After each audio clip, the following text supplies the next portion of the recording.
Vakratunda Mahakaya Suryakoti Samaprabha Nirvignam Kuru Me Deva Sarvakaryeshu Sarvada. Gurur Brahma Gurur Vishnu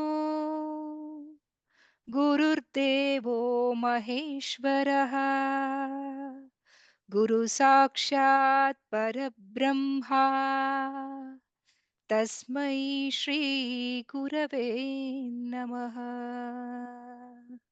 Tasmai Shri Gurave Namaha. Hari Om, Shri Gurubhyo Namaha. A hearty welcome to one and all for the session 16 of ongoing study of Panchadashi Chapter 1 Tattva Viveka. In our previous sessions, we explored the verses from 57 to 60. Today, we shall continue our journey with verses from 61 to 65. We are glad to have with us our respected speakers, Srimati Indumati Venkat, Dr. Sheila Jaiprakash, Srimati Kirti Sridhar, Dr. Kiran, and Dr. Komal Prasad, who will help us understand these verses clearly and deeply. The session will be moderated and enriched with insights by Dr. Ravishankar sir. Today's teaching quiz is being conducted by Srimati Rama Gopalakrishna. Before we begin today's session, let us have quick recap of the previous verses which will be presented by Srimati Vidya Prabhu. Over to you, ma'am. Shri Gurubhyo Namaha. In the last class, from verses 57 to 60, Swamy Vidyaranya has elaborated on Nirvikalpaka Samadhi. The verse 57, Vrittinam Anuvrittistu Prayatna Prathamadapi Adrishta Sakrat Abhyasa Samskaraha Sachirad Bhavet. This verse gives guidelines to sustain Nirvikalpaka Samadhi over a length of time. We have learned that in Nirvikalpaka Samadhi, will is not required, where the process is spontaneous and natural, as one totally gets submerged in the pure self, the Param Atma. Vrittinam, of the thoughts that are directed towards the self, Anuvritti, the continuous flow of these thoughts. In Nirvikalpaka Samadhi, these vrittis will continue because of three factors.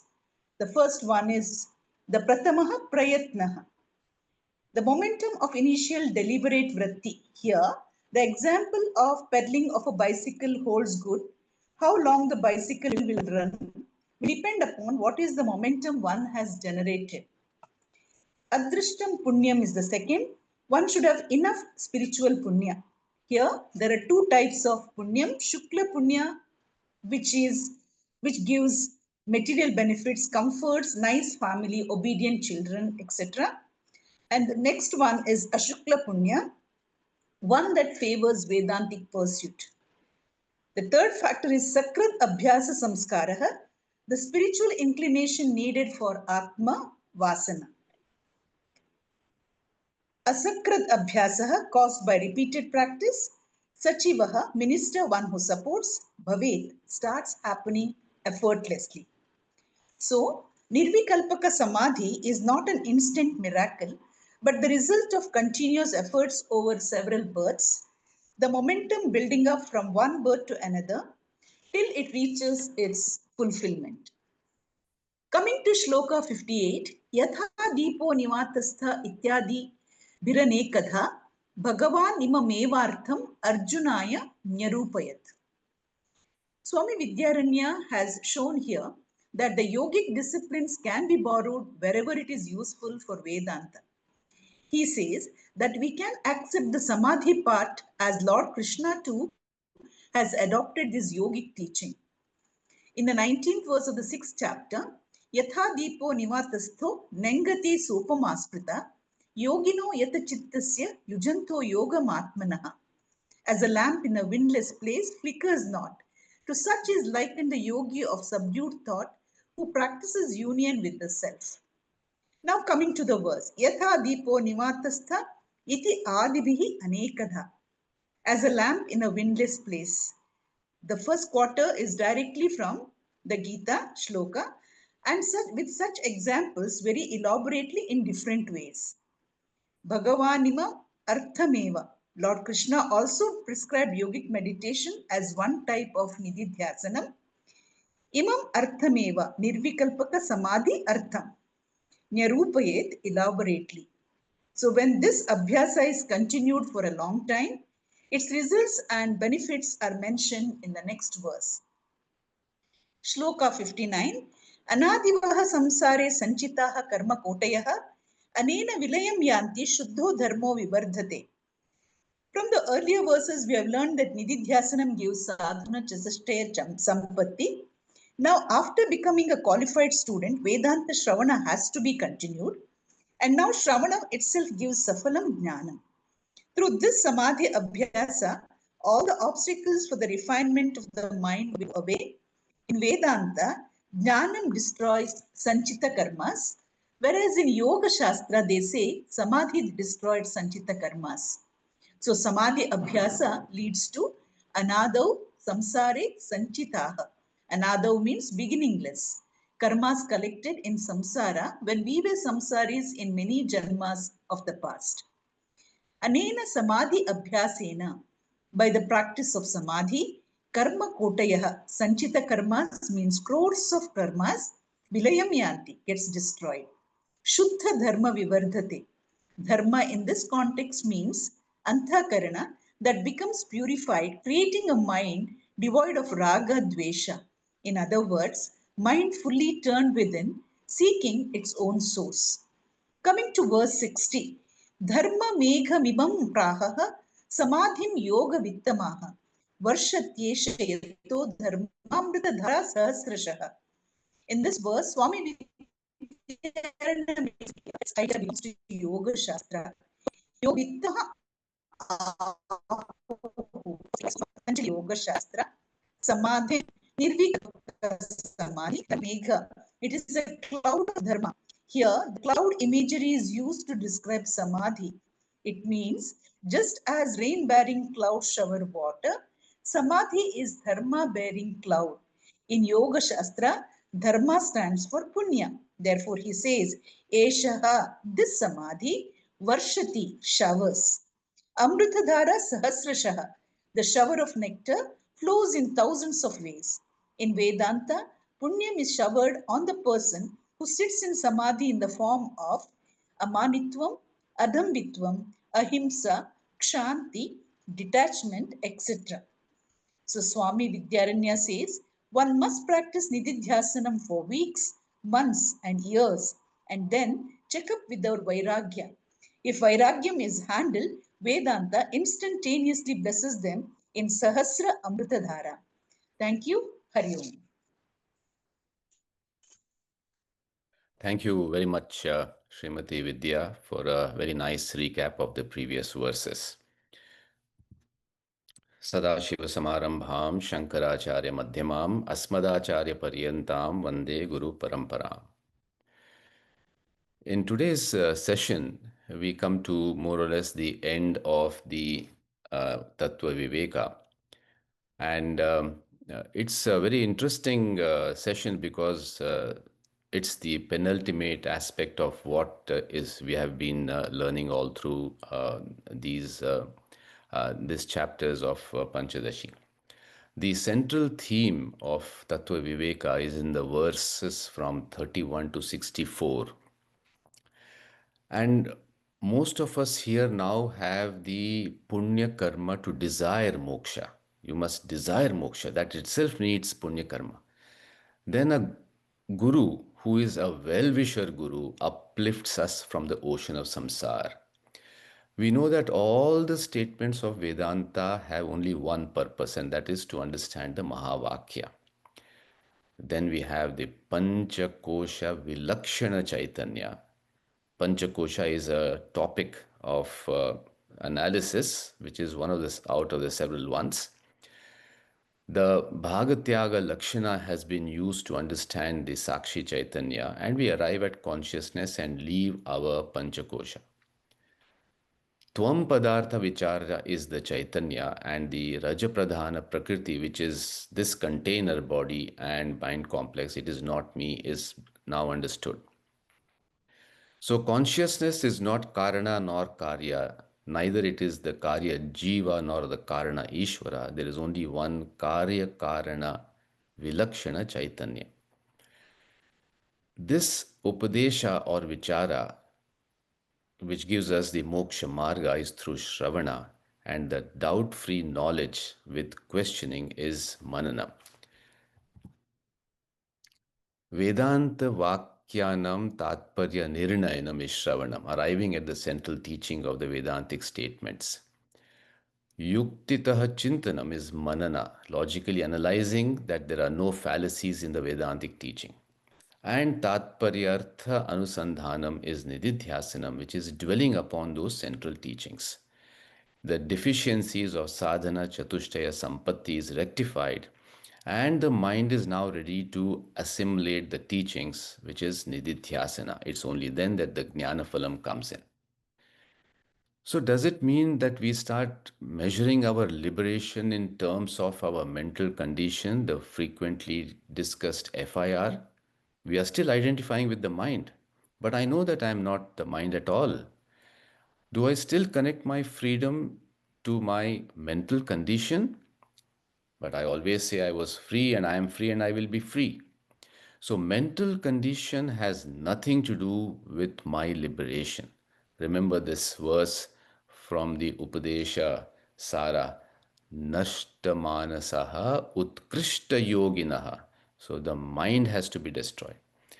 When I'm not concerned with the mind actually performs better. It improves your mind, but we have to detach from our mind. And this is the aparoksha jnana. I claim I am free irrespective of my physical and mental condition. The mind has the fluctuating gunas. We don't worry about it. So these have been the topics from the verse 34 to 64, and the conclusion is in the verse 65. And Swamy Vidyaranya says, and our Guru Swami Paramarthanandaji says that do Shravana Manana Nididhyasana of these verses and enjoy Jivan Mukti and Videha Mukti. What is Aparoksha Anubhuti? Anubhuti has two parts. The Upasarga Anu means continuous or after, and Bhu, the root, is being or becoming. So Anubhuti is continuously being. So it is not a understanding of the paroksha jnana, but the realization of the self is described as requiring constant practice over a period of time, as it has to be continuous and unbroken. That is the goal by the end of this class. A picture is static, but life is moving. It is a dynamic picture. It keeps changing daily, and new strokes affect the character of the whole picture. The white background, the foreground color, has a foreground color picture. We are preoccupied with the foreground and we neglect the background, which is the foundation of the picture called life. Aparoksha Anubhuti is a direct experience. Now, I think it is good to just reassess and confirm in our minds what is Paroksha, Pratyaksha, and Aparoksha, though we all know it very well. So, Paroksha is as seen by another, experience or knowledge gained by the report of books and others' knowledge. Pratyaksha is what we directly perceive through our sensory organs, but it is based on the reliability of our senses and it is colored by our mind. Aparoksha is the third form of knowledge, which is a direct experience of ourself. There's no interference from the senses. There is, it's almost like the seventh means, and the senses and mind cannot reach there. So the knowledge received in this way is the direct aparoksha jnana, and the experience is aparoksha anubhuti. So we move from paroksha jnana to aparoksha jnana. Brahmagnana, which is the knowledge of self, is the ultimate knowledge and it is never gained instantly. You have steps to follow to reach it. It's here and now, but it needs preparation. So the student who has a mumukshu has a basic knowledge of Brahman, but we consider him or Brahman or it to be far away. We don't identify with Brahman. And this objective knowledge of Brahman is paroksha jnana, which is indirect. But a jnani who understands Brahman not as separate from him experiences Brahman aparoksha jnana so direct that he has no other experience other than Brahman. We are aware of the story of the 10th man. The students were surprised because they realized that the something was hidden, that because of their ignorance. And the same can be applied to our knowledge transition.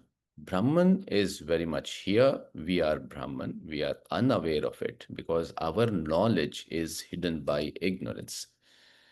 And to get over it, we have those 7 steps towards knowledge, which we have studied in Tripti Deepa. We have to move from paroksha jnana to aparoksha jnana. Only then we are out of samsar, shoka nivritti, and complete tripti. So aparoksha jnana is from Brahma asti, meaning Brahman is self-luminous, to aham Brahma, that I am Brahman. And this is a gradual step to aparoksha jnana. The initial stages, there may not be much of difference between the two, but as we advance, we realize that Brahma asti to aham Brahma is clear only when the mind is purified of impurities. The Maha Vakyas make this transformation, and Brahma Vidya takes one from paroksha to aparoksha jnana. न तत्र चक्षुर्गच्छति न वाग् गच्छति न मनः न विद्मो न vijanimo yathaitattanushishyat. We do not know and we do not understand, then how can one teach it, the nature of the absolute, where the eyes, the speech, and the mind do not go? That's the powerful technique for indirect knowledge by negating all possible definitions. In the Brihadaranyaka Upanishad, अर्थात आदेशः नेति नेति न हेत स्मादिति नेत्यंत paramasti. The neti neti teaching provides a form of paroksha jnana by guiding the seeker away from that what Brahman is not. And so intellectually we negate all the finites, but we experience the infinite. We are also familiar with Om and the first 3 levels of the states of consciousness described in Om is a method of paroksha jnana. But the 4th state of direct experience is the aparoksha. We are also aware of this verse from the Mandukya Upanishad. Na antah pragnam, na bahish pragnam, na ubhayatah pragnam, na pragnya ghanam, na pragnam, na apragnam. And then we have to clearly understand that the 4th state, Turiya, is explained here as an intellectual description of Turiya, which serves as the paroksha jnana by telling the seekers what the ultimate reality is not and preparing them for this unmediated experience of the self. In short, if we have to differentiate and understand them, acquiring knowledge through direct interaction of sense organs is pratyaksha, and then the object which we understand through anumana and shabda is paroksha, whereas the transcendental, unmediated, direct experience of the Atman is the aparoksha jnana. In pratyaksha jnana, the object is physically near. In paroksha, it is remote or inaccessible to the senses, and in aparoksha, it is the innermost self. The knowledge in pratyaksha has limitations because of our senses and mind. In paroksha, it is reliable, but it is theoretical. And aparoksha, it is considered the highest form of knowledge because it is complete removal of ignorance. The example that explains the differences is we observe a fire and realize its light and heat in pratyaksha. We hear from a trusted source the inference of smoke and that there is a fire that exists on a distant hill. But the direct ego free realization that I am Brahman based on the teachings of the scripture and the Guru is aparoksha jnana. And so the culmination of spiritual practice that converts indirect knowledge into immediate, unwavering knowledge through nididhyasana is aparoksha jnana. With this introduction, our speakers of today are going to explain and elaborate on these verses. May I now request Srimati Indumati Venkat to present the 61st verse of this chapter. Shri Gurubhyo Namaha. The shloka number 61 goes like this. Amuna vasana jale nishesham pravilapite samulonmulite punya papakhe karma sanchaye. In the previous shloka, we saw that experts in Yoga Shastra say Nirvikalpaka Samadhi is a cloud of dharma. It means just as rain-bearing clouds shower water, Samadhi is dharma-bearing cloud. Dharma means punya. When you practice Samadhi, it will shower you with punya. These are said in Yoga Sutra. Swamy Vidyaranya says, you should practice nididhyasana and chuck up your vairagya. This is the benefit of Samadhi. The word by word meaning of the above shloka goes like this.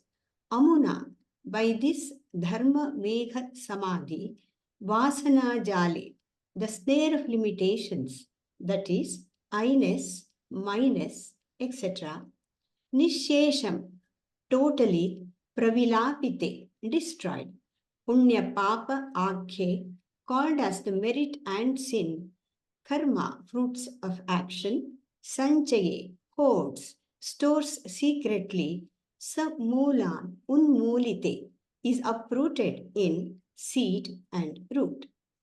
When by the practice of these Samadhi Abhyasa, the snare of Vasanas is extremely thinned, the accumulated karma like merit and sin are uprooted in the bud and root. The doership, ahanta, the ownership, mamata, the product trio together constitute vasana jala, a collection of all impurities in the form of limitations, parichinnata and parokshata. Nishesham pravilapite, by the samadhi, abhyasa, the katrutva bhavana, the katrutva abhimana, the sense of doership associated with every action is reduced to the lowest possible level. Punya papa khe, karma sanchaye, samula unmulite. All the impurities are completely uprooted. The merit and sins of accumulated actions are removed, and the individuality is no more evident from that point of manifestation. In the next slide, we have the above shloka which says, the Samadhi Pala is given according to the Yoga Shastra by the constant Samadhi Abhyasa with increase in duration and intensity, one gains fuller benefits. All the network of vasanas are samskaras, dvesha samskara, krodha samskara, which are gathered in many janmas, are resolved in Nirvikalpaka Samadhi. It is said, when I know what I do is wrong and yet I do it, it is because my mind is under the grip of vasanas. Mechanical speech is more and deliberate speech is less. You think and act, and generally we act and think. You think and speak, and generally we speak and think. This is called Vasana domination. According to Gautama Buddha, the right mindfulness is one of the paths for nirvana. This is taught by Sri Krishna in Karma Yoga. Swamy Vidyaranya calls it Jivan Mukti Viveka. In the next slide, we see that in Kali Yuga, most of the Vedantic students enter the study without sadhana chatushtaya sampatti. For them, nididhyasana is very important. Samadhi Abhyasa is for sadhana chatushtaya sampatti improvement and not for gaining liberation. All the vasanas are resolved totally. All the accumulated karmas get resolved in Nirvikalpaka Samadhi. Here he says Samadhi destroys punya. In Yoga Shastra, the punya is divided into two types. One is Shukla punya and the other is spiritual punya. Shukla punya is destroyed while spiritual punya is generated to destroy the sanchita karmas, etc. In the next slide, to conclude, we see that Samadhi will give you sadhana chatushtaya sampatti, the impurities that obstruct the sadhana chatushtaya sampatti will also go away. The obstacles like raga dvesha and aviveka will also go away. After gaining sadhana chatushtaya sampatti, one should come back to Shravana, which makes the students of Vedanta improve further. Thank you. Harihi Om. Thank you very much for a nice presentation. And may I now request Dr. Sheila Jaiprakash to present the 62nd verse. Hari Om, Shri Gurubhyo Namaha. The verse 62 goes like this. Vakyam apratibandham sar prak paroksha avabhashite. The next slide, sir. Kara amalaka vat bodham aparoksham prasuyate. Yeah. Vidyaranya Swami is talking about phala of nididhyasanam from 61st verse. Bit of recap will help in better understanding of this and also acts as a nididhyasanam to us. Next slide. Shravana, as already Dr. Ravi Shankar sir has said, it teaches the Maha Vakya. The primary teaching is Jivatma Paramatma Aikya Anusandhana. To arrive at this, only Upanishadic statements, that is Mahavakyas, are used, like Tattvamasi, Aham Brahmasmi, etc. Brahman, that is Atma, is there all the time in all avasthas. It is Asanga and pure, and the three Shariras are Mithya. If this is not understood clearly by Shravana, be working for Brahman experience, which is fruitless and will always be in samsara. This happens because of some deficiency. There is obstruction in getting the full benefit from the knowledge. The obstruction is in the form of sadhana chatushtaya sampanti. This unripe, obstructed knowledge, that is sapratibandhaka jnana, is called as aparoksha jnana by Vidyaranya Swami. So one has to work in a reverse gear, that is to go back to improving sadhana chatushtaya sampatti to reap the fruit of knowledge. This process is called nididhyasana. Nididhyasana is setting right the deficiencies of the mind, not the change in the knowledge. One of the method of nididhyasana is Vedantic meditation. Ashtanga yoga, that is yogic method of meditation, that is Nirvikalpaka Samadhi, adopted by Patanjali Yoga Shastra, is also explained by Vidyaranya Swamiji and also in Gita chapter 6. Our Swamiji, that is Swamiji Param, repeatedly stresses, we Vedantin, some modification should be adopted in yogic meditation. Vedanta doesn't talk of dissolving the mind, as told in Yoga Shastra. Example of rope and snake. Vedanta says, do not resolve rope and snake, but resolution of rope and snake is the knowledge of understanding the rope is in the place of snake. So no resolution of mind, but mind mityatva should be known to realize the satya. Samadhi Abhyasa will make the Vedantin sadhana chatushtaya sampanna. It's refinement of mind by removing the obstacles. After gaining sadhana chatushtaya sampatti, Swamiji say one should come back to Shravana for complete benefit, that is Rishavana. In this word, in this slide, we'll see the words Vakyam apratibandham sat prak paroksha avabhashite. In pre-Shravana, sadhana chatushtaya sampatti was deficient. The Vedantic teaching was blocked. He was not an adhikari. The knowledge gained did not allow to own up liberation. Abstracted knowledge gave abstracted phala like punyam, etc. The kara amalaka vat bodham aparoksham prasuyate. Now, the Rishravana of very same Vakya, like Tatvamasi and Brahm Brahmasmi, after sadhana chatushtaya sampatti or nididhyasana or with a ripened mind, generates aparoksha jnana, which means unobstructed wisdom like the amalaka in the hand, distinctly as a fruit gooseberry on one's hand.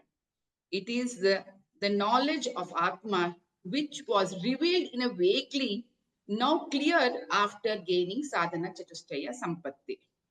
Next slide. Swamiji gives an example of ripening of fruit to understand the consequence clearly.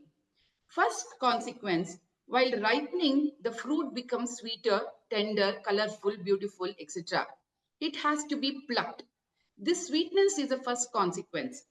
The next stage is it is more riper, ready to get separated from the tree. That is delinking stage. The lastly, it is more ripened. The fruit just falls off on its own accord. So with this, Swamiji gives the definition of moksha. First, the secondary definition is that is of ripeness and sweetness. Every jnani is an adhikari. He is a sadhana chatushtaya sampanna. He has ripened mind. Moksha is sweetness of mind.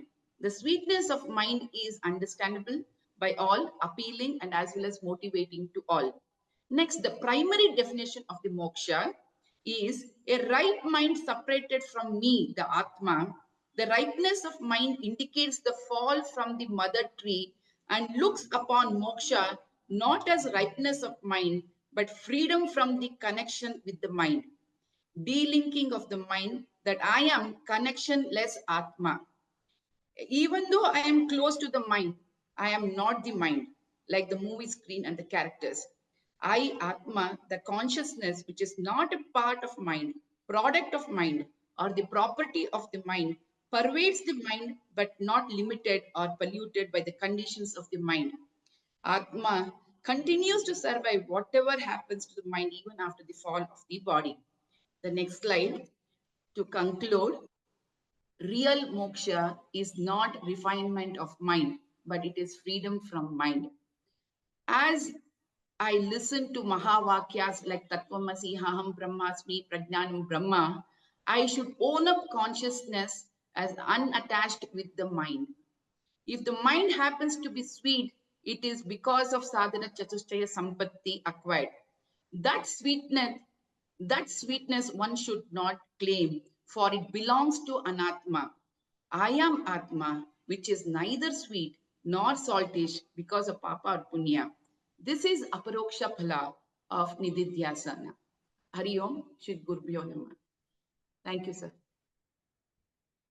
Thank you for a very nice explanation. May I now request Srimati Kirti Sridhar to present the 63rd verse.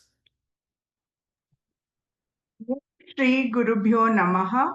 Panchadashi, chapter 1, verse 63. Paroksham Brahma Vijnanam Shabdam Deshika Purvakam buddhipurvakritam papam kritsnam dahati vahnivat. Next slide, sir. Swamy Vidyaranya, next slide. Swamy Vidyaranya talks of the phalam of paroksha jnana of tattva viveka in this verse. Next slide, sir. Paroksha jnana means indirect knowledge or knowledge gained through external sources like scriptures, teachers, or inference rather than personal experience. Brahman, the self, is the subject of Tattva Viveka, which cannot be defined positively or objectified by the senses or mind.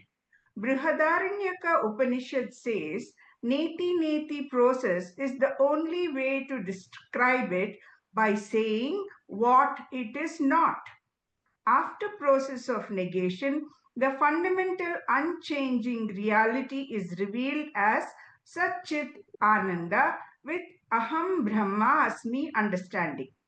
In this verse, Paroksham Brahma Vijnanam refers to understanding and conviction at the intellectual level about the nature of truth as expressed in the Maha Vakyas of scriptures from Guru Upadesha called Paroksha Jnana of the theme of Vedanta, the oneness of the self Atma and Paramatma Brahman.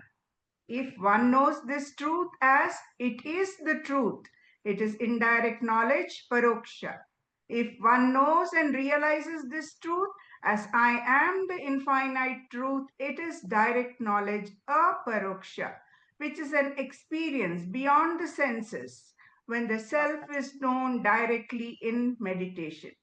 Hence, Brahma Vidya, self knowledge, can never be pratyaksha or paroksha. What is important to note here is the phalam of paroksha jnana is not to be underestimated. Paroksha or indirect knowledge is the first step to aparoksha or direct knowledge. In this verse, Brahma Vijnanam indicates that there is something more than just Shravana of Atma Jnana. The Paroksha Jnana referred to here is the state of self-knowledge that comes after Shravana, Manana and Nididhyasanam have been completed and Savikalpa Samadhi is just being reached in the seeker's mind. Next slide, sir. Now a brief recap of the previous verses for us to realize with conviction regarding how profound this Paroksha Jnanam is. Swamy Vidyaranya teaches us scriptural knowledge with logic, reasoning, prakriyas, which reveals the process to understand the Mahavakyas of scriptures about Jiva Brahma Aikya. He explains Vedantic sadhana process with Atma Anatma Viveka, Adhyaropa Apavada, Avastatraya Viveka, Panchakosha Viveka with Anvaya Vyatireka Nyaya and Bhagatyaga Lakshana to understand Jivatma and Paramatma oneness as Sat Chit Ananda. The next slide gives more details. Jiva, which has become a slave of avidya, identified with Panchakosha Abhimana, ego in samsara, is enlightened about the incidental and transient nature of avastas, shariras, kosha, and upadhi, and the fact that attributes are unreal, mere superimposition on consciousness or Brahman. Satchit or consciousness existence is the only changeless aspect which is eternally existent. Manana and Nididhyasana of this Paroksha Jnanam results in full maturity of Atma Vidya in the mind and intellect of the seeker called Gnana Samadhi, self-realization. Next slide, sir.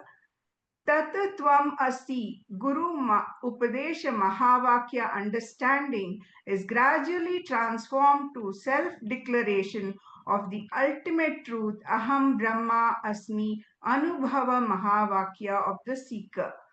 With this Paroksha Atma Jnanam, intermittent experience of unity with the higher self happens, offering a glimpse of the liberated state, moksha.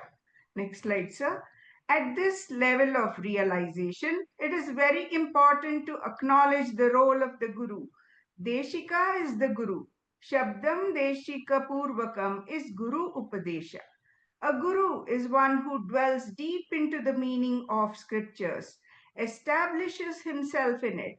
He walks the path himself and enables others to walk it. The guru is regarded as the living embodiment of the scripture. Next slide, sir. The understanding from the second line of this verse is in our state of ignorance and samsara, most of our actions are done with the notion of doership and enjoyership.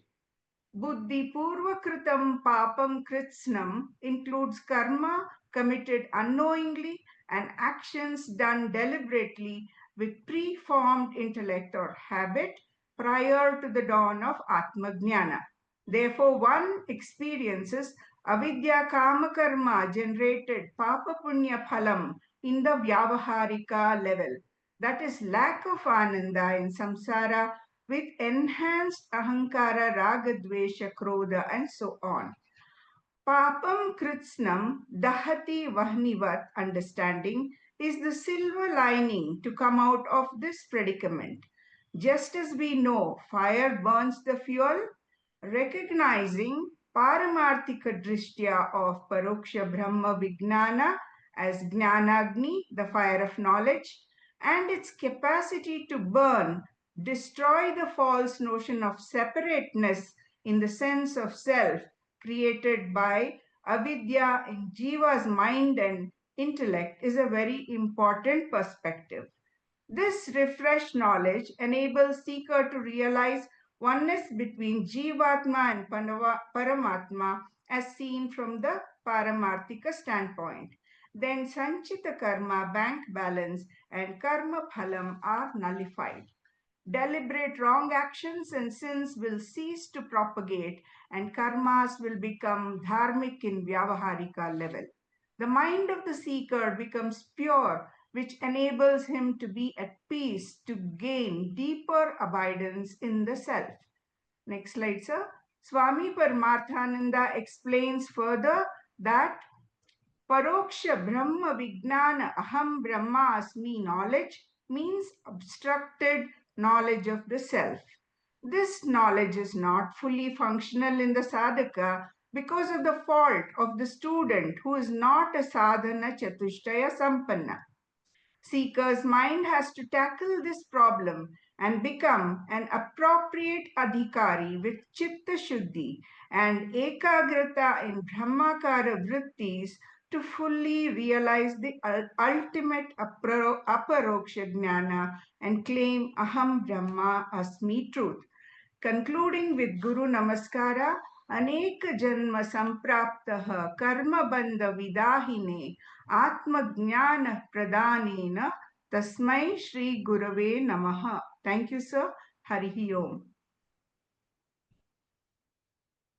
Many thanks for this nice presentation. The 64th verse would now be explained by Dr. Kiran. Dr. Kiran, please. Harihi Om, Gurubhyo Namaha. Next slide, please. Aparoksha Atma Vijnanam Shabdam Deshika Purvakam Samsara Karanena Ajnana Tamasa Chanda Bhaskaraha. Previously, this self-knowledge was referred to as Brahma Vijnana. Now it is referred to as Atma Vijnanam. This is similar to what Ravi Shankarji explained from moving from Brahma Iti to Aham Brahma Asmi. The direct knowledge, experience of the self as generated earlier by words of Guru. This is very, very important that it's not self-knowledge means it's not self-study. We have to study under an able Guru. This is very important. To the very cause of worldly life, like how ignorance, which is a dark itself, and the seed of sin, like unto a scorching sun.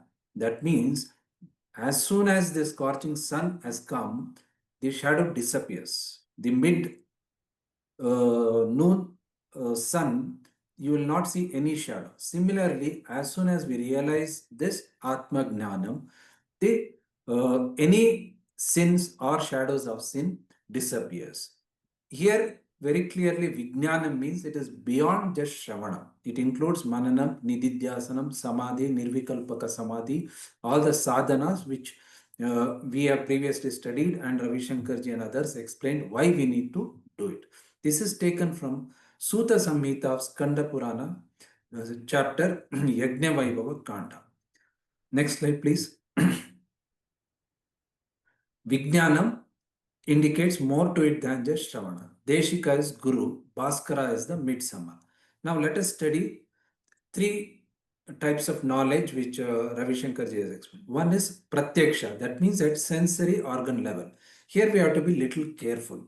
Sensory means if I see something, I don't take it as it is in face value in most of the human beings or higher beings. For example, a fish or lower order, it just works at sensory level. If you touch, it goes away. If food is given, it eats and it moves away. It doesn't have memory. It doesn't have interpretation. And next day it comes to the same point. Unlike that, we don't take everything at face value. Whatever we do, even so-called Pratyaksha is Paroksha. We interpret it at mind and intellect also. Oh, this is wide, this is big, this is small, why is like that, this is sharp. This is the whole basis of samsara, this is the whole basis of human being. So, Paroksha Jnana is indirect level at mind or intellect. We get the knowledge of mind through somebody else or through our Vasanas or interpretation of Vasanas. So, understanding this Brahman as it is or as it is not. Neti Neti means you know everything else is not Brahman or everything is not Brahman. Whatever we see, interpret, everything is not Brahman. Or the other way of looking at it is Sarvam Brahmamaya. Everything is Brahman. What I see, what I touch, what I see, everything is Brahman. Either the way we have understood this, but this is still Paroksha. That is why he says knowledge of this Paroksha destroys the past sins and the present sins, but it does not remove the root of sin. Why is that? We'll study that. Next slide, please. Yeah. So we move in the stages of spirituality in three levels. One is third person level. I and him or it. God is somewhere else. He has created me, you, and world. This is the triangular format as Dr. Egde says. Next is I and two. There's a beautiful book by Martin Buber. This is the at a second person. We condemn Dvaita and all that. To move from third person to second person itself is a great spiritual level. Whatever we think as Dvaita is in fact third person level which we understand. We never interpret the world, everything as God. That itself are anatma, atma. These two levels we never understand it. Once we understand this, this is at a second person level, and ultimately it is infinite truth. There is only one, or God as self, or I myself as self. The real me, what is the real me? Is this body? Is this mind? Or any something else is the real understanding. This is beautifully explained in the story of Hanuman when he describes in his relation to Ram. Deha buddhyaya tu dasoham, jiva buddhyaya tvam tadak amshakam atmabuddhyatvam evam iti me nischayamati. Nischaya means very crystal clear. Some from the standpoint of body, I am your servant. As an individual, if I take this individual, I am a part of you. But from the standpoint of self, that is the universal truth, we are one. This is the firm conviction. This is the aparoksha jnana. Once we realize it, the sins and the root of the sins burns. How I'll tell you. See, when we have a paroksha jnanam, it appears at the mind level. That means I say, oh Lord, forgive me if I have sinned. What is the, if I have done in my ignorance? What is that ignorance? The ignorance of self. I don't know who is the real me. I think this body is real me and all these things is mine, my friends, my relatives. So I have to protect them. So I covet things, something which harms that. I say this is not good and I hate that. This comes at mind level. Even when we clear this at mind level, somewhere it creeps up. In a sleep, like when you're not like a snake creeping up, it creeps up. Only when the real knowledge, that is, I, you, everything is same. Once that knowledge, just like how, a bird learns to fly and it doesn't have to recollect, oh, I have stepped 1, 2, 3, I have to flap my wings. It just soars like an eagle. Just like I start cycling, once I learn cycling, I don't have to, learn steps or pedal and all. I just move. Or swimming, I just jump into the water. It swims naturally. Once that understanding of self-knowledge comes, that aporoksha jnana comes, that everybody is Sarvam Brahmamaya, then I don't possess anything, I don't try to protect anything or destroy anything. I do according to the dharma, according to what is needed. Then no papa can come even in my sleep. If I suddenly get up or also, no papa come out of me. This is like in dawn, you can see some shadow and it will be easy. While drying in the dawn, you won't have a clear vision. But in a mid noon summer, there is no shadow. Similarly, once this knowledge comes, there is absolutely no other thing. That is why there is no chance of sin, or roots of sins are burnt away.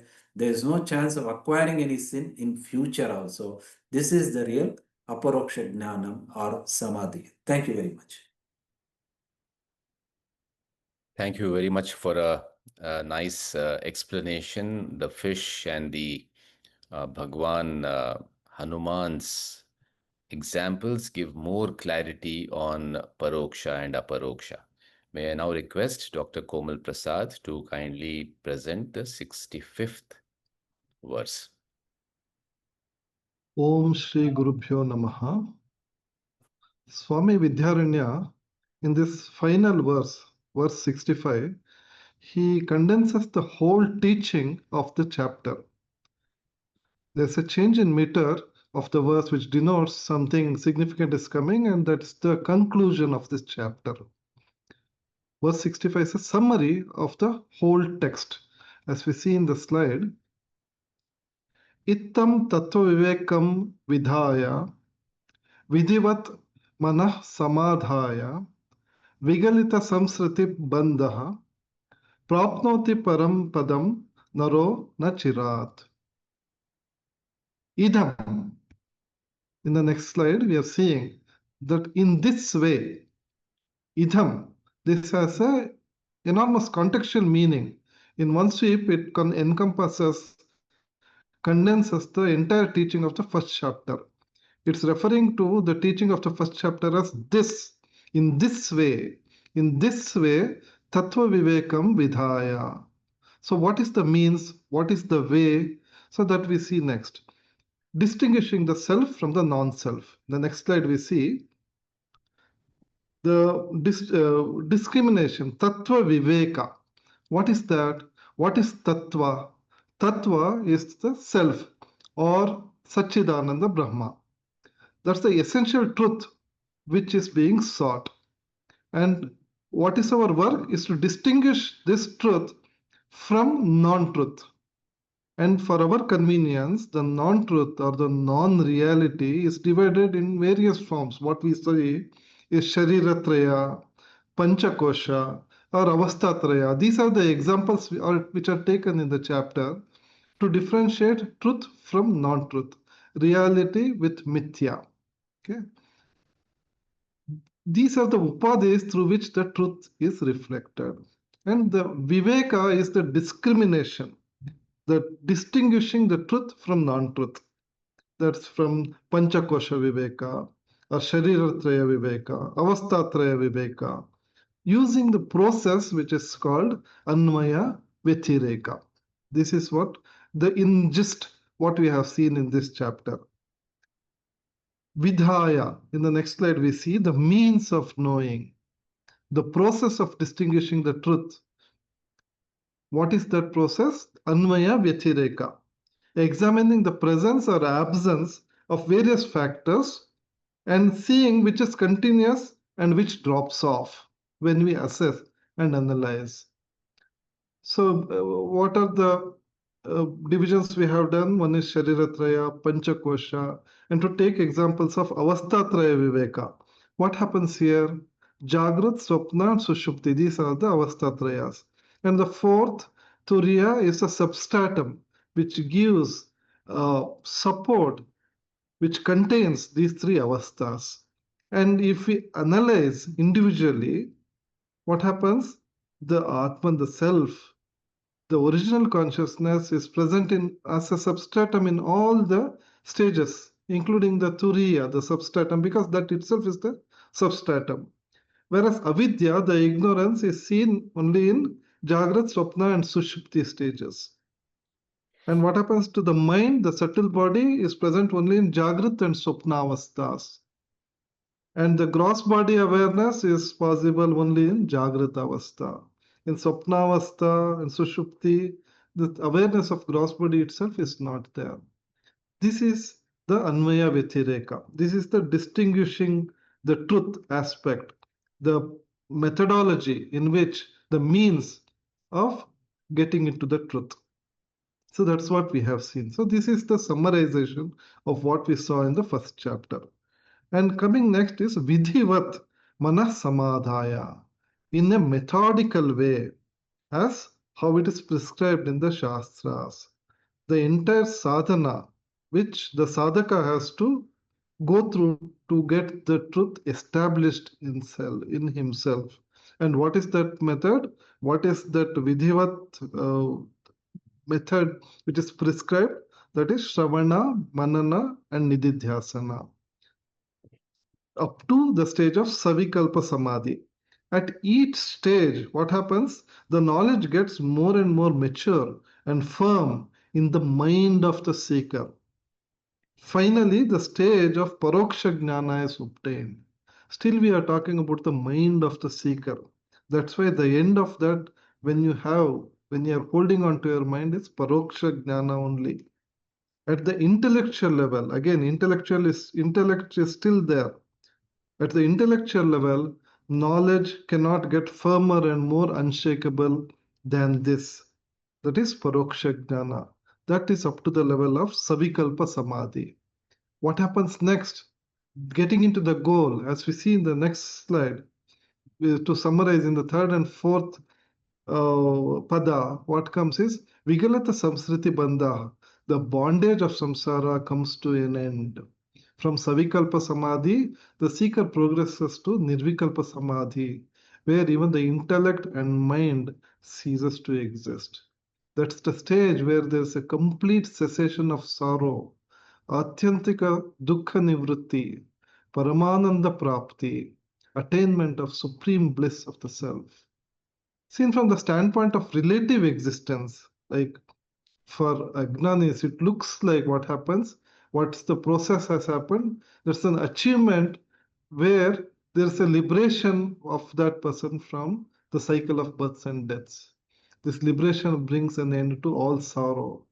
But taken from an absolute standpoint, the achievement can be described in a positive way as being attainment of supreme bliss. Prapnoti param padam nara, not chirat. How? Simultaneously, without any delay.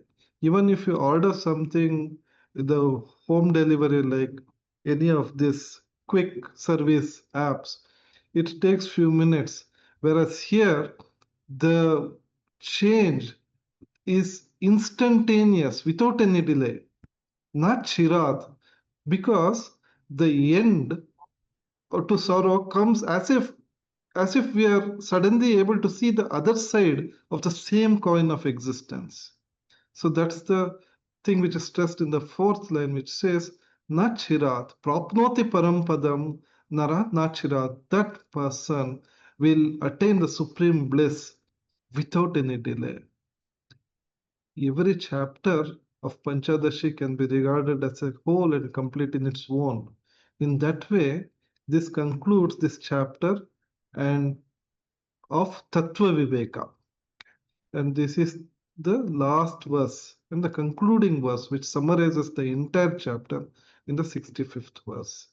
Thank you very much. Very nice conclusion of this verse and the chapter, Dr. Komal. Thank you very much. Okay. Shri Gurubhyo Namaha, Harihi Om. In the Shloka 61, Swamy Vidyaranya describes Nirvikalpaka Samadhi according to Yoga Shastra. All the samskaras or vasanas like kama, krodha, papa, punya accumulated over past births are resolved. This obstructs the teachings of Guru Shastra and benefits of Gnanam, achieving Gnanam. Samadhi Abhyasa improves sadhana chatushtaya sampattihi and will not help attain liberation. After gaining sadhana chatushtaya sampattihi, repeated shravanam will be more effective than the previous ones. Now let us learn more about this Samadhi Abhyasa and Vasanas. So now the question is the state true or false with reference to the shloka for the statements in the next two slides. So the word Vasana Jalam implies the strong, deep-rooted notion of Kartrutva and Bhoktrutva. Induji, can you please answer? Yes, yes. Yeah. I'm just thinking. It is true, madam. It is true. True. Okay. Yes. Vasanas continue in Nirvikalpaka Samadhi also. This is false. Okay. Let us see the answer later. Jiva is not bound by Vasana Jalam. It is false. Okay. Then Vasanas cause Viparita Bhavanas. This is true, madam. True. Okay. Vasanas are a network of raga, dvesha, samskaras gathered in several janmas. This is false. False. Okay. No, it is the Vasanas are network of raga, dvesha, samskaras gathered over several janmas. It is true. Okay. Oh. Yeah, that's a definition of Correct, also. correct. Yeah. Sorry, this is true. Okay. Then moving on to the second slide, next slide. In the same shloka, the word amuna indicates samadhi abhyasam. So in accordance with the shloka, or the meaning of the shloka, let us try to answer these questions also as state true or false. Okay. The results of all good and bad karmas are not uprooted by samadhi abhyasam. This is false. False, okay. It helps to improve sadhana chatushtaya sampattihi. True, madam. True. Okay. True. Yeah, you are right. Vasanas in the form of adrushta pratibandhas are totally removed. True.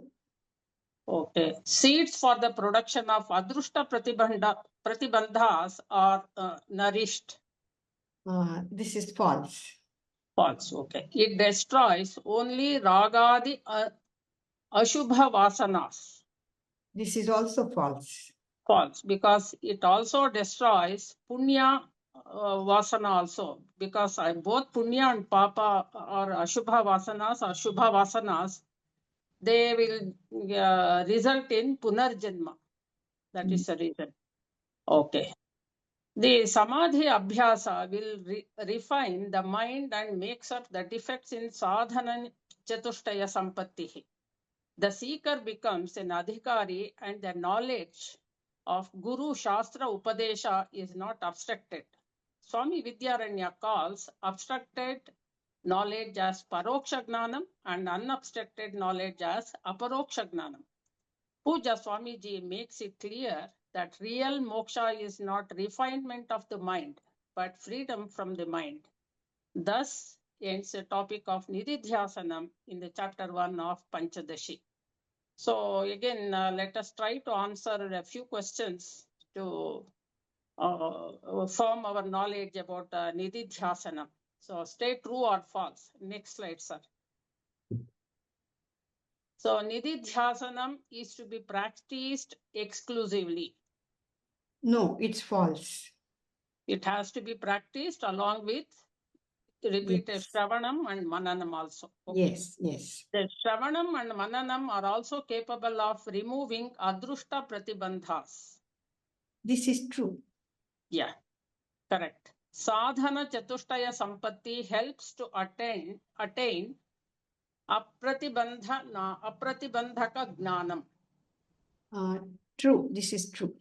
Okay. Then Shravanam helps in Tatparya Anusandhanam of Maha Vakyas. This is also true. Yes. Guru Shastra Upadesha before Nididhyasanam is Apratibandhaka Gnanam. This is Before, false. yeah. After it becomes Apratibandhaka, but before Nididhyasanam it is Sapratibandhaka with some obstructions. So now what about Paroksha Gnanam and Aparoksha Gnanam? Let us discuss in brief. Brahma Asti is Paroksha Gnanam, wherein presence of Triputi is there. Aham Brahma Asmi is Aparoksha Gnanam, wherein Triputi is absent. That is the main difference. And indirect knowledge burns the sins, while the direct knowledge burns the sinner. Shravanam of the Vedantic teachings becomes Paroksha Gnanam for an unqualified adhikari, whereas it is Aparoksha Gnanam for a qualified adhikari. Just as fire burns the fuel, the Paroksha Gnanam will burn all types of accumulated actions. Now, let us try to answer this, the following question. Brahma Asti, you can read the answer also along with that. Okay. Yeah. Brahma Asti implies presence of Triputi. Correct. Then Mananam is? It is Yuktitaha Chintanam or negating logical fallacies in Vedanta. In Veda. Yes, you are right. Sapratibandhaka Gnanam is what type of Gnanam is that? It is Paroksha Gnanam. Paroksha Gnanam. Then Nididhyasanam. Nididhyasanam is it is for analyzing wrong notion. Wrong notion about the self. Okay. Apratibandhaka Gnanam is? It is Aparoksha Gnanam. Aparoksha Gnanam. Shravanam? Shravanam supports to arrive at central teaching. Yes. So, comparing the answers, everything is correct.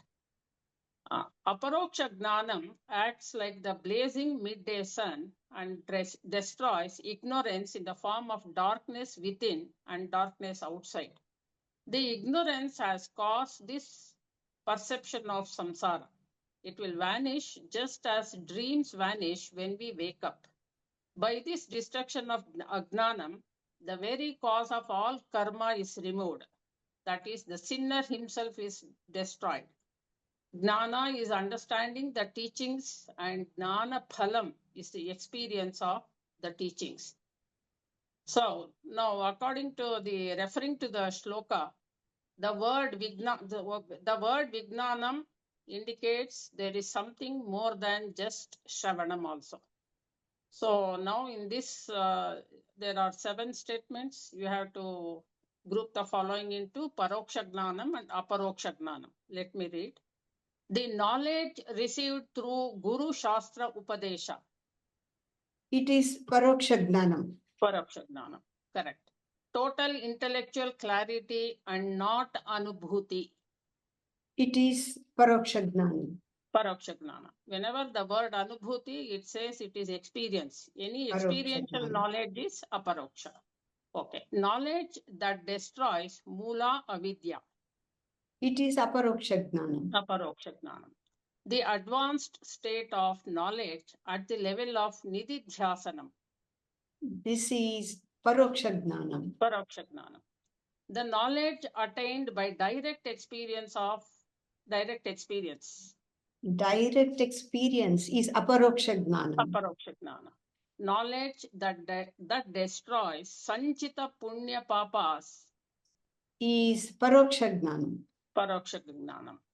It is compared to Chanda Bhaskaraha, meaning the blazing midday sun. This is Aparoksha Gnanam. Aparoksha Gnana. Very good. Now, the word Itham in Shloka 65 encompasses the entire teachings, methodologies, and illustrations delivered so far in this chapter. To reduce the frequency of mental disturbances and establish the mind in the self, Shravanam, Mananam, Nididhyasanam, Savikalpaka Samadhi, and Nirvikalpaka Samadhi are prescribed as means. At each stage, the knowledge gets more and more mature and firm in the mind of the seeker. The mind of the person practicing Nididhyasana becomes pure and fit to assimilate the Vedantic teachings.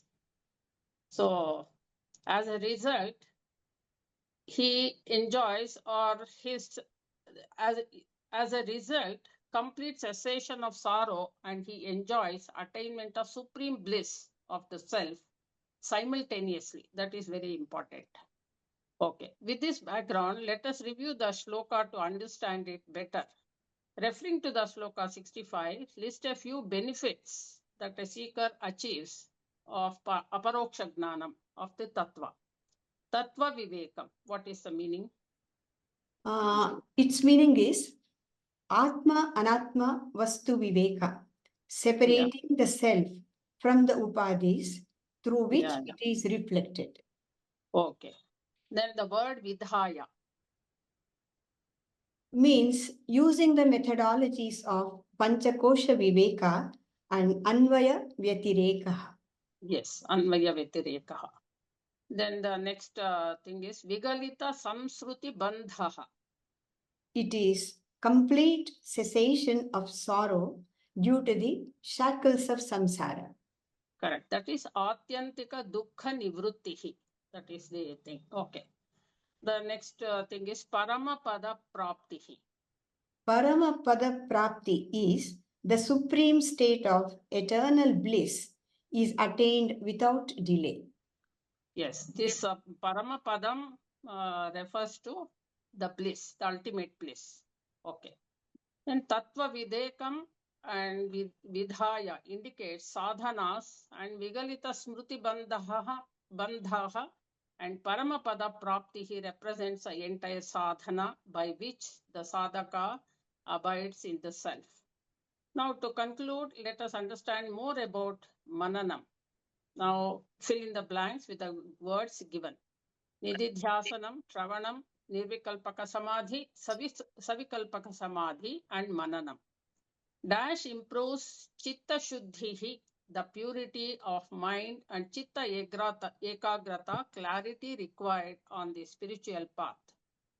Mananam improves Chitta Shuddhi. Correct. Mananam.